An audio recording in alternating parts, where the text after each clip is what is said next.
Hello guys, ഇന്ന് ഒരു പയറും കായും കറി വയ്ക്കാനായിട്ടാണ് ഞാൻ വന്നിരിക്കുന്നത്. നമ്മുടെ നാടൻ രീതിയിൽ പയർ വെള്ളത്തിലിട്ട് കുതിർത്ത് വെച്ചിട്ടുള്ളതാണ്. പിന്നെ കായ അരിഞ്ഞ് വെച്ചിട്ടുണ്ട്. ആദ്യം ഒരു കുക്കറിലേക്ക് പയറും കായും കൂടെ ഇട്ടു. പിന്നെ പച്ചമുളക് കറിയത്, ചെറിയൊരു സബോളയാണ് എടുത്തിരിക്കുന്നത്, ആവശ്യത്തിന് ഉപ്പ്, പിന്നെ മഞ്ഞൾപ്പൊടി ആവശ്യത്തിന്, കുറച്ച് മഞ്ഞൾപ്പൊടി,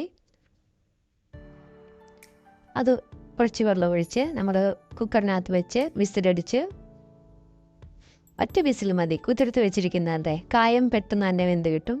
പിന്നെ നമ്മളത് താളിക്കാൻ വേണ്ടിയിട്ട് കുറച്ച് എണ്ണ ഒഴിച്ചു.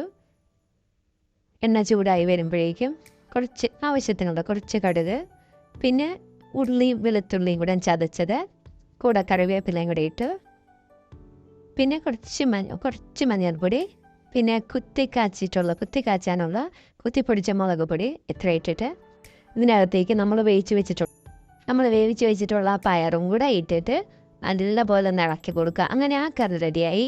അത് കഴിഞ്ഞിട്ട് നമുക്ക് വേറൊരു കറിയും കൂടെ വെക്കാം. അതിനാദ്യം വേണ്ടത് ഉള്ളിയും പച്ചമുളകും അരിയണം.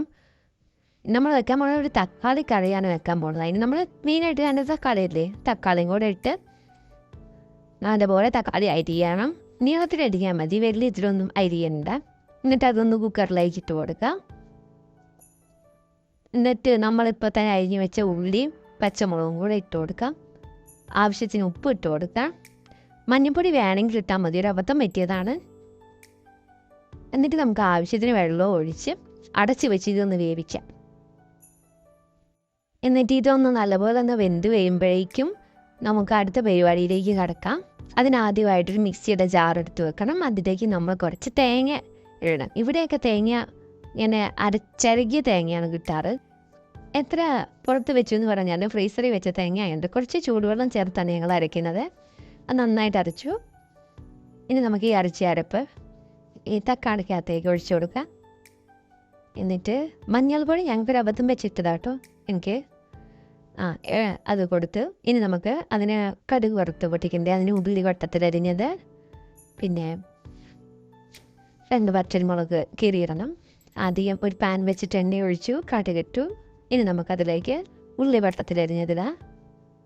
അതിനുശേഷം അതൊന്ന് മൂത്ത് വരുമ്പോഴേക്കും നമുക്ക് കറിവേപ്പിലയും മുളക് മുറിച്ച് വെച്ചിട്ടുള്ള നേരത്തെ മുറിച്ചിട്ടുള്ള മുളകും കൂടെ ഇട്ട് അത് നന്നായിട്ട് വഴന്ന് വരുമ്പോഴേക്കും നമ്മുടെ കറി ഇപ്പം തന്നെ റെഡി ആയിട്ടുണ്ട് കേട്ടോ.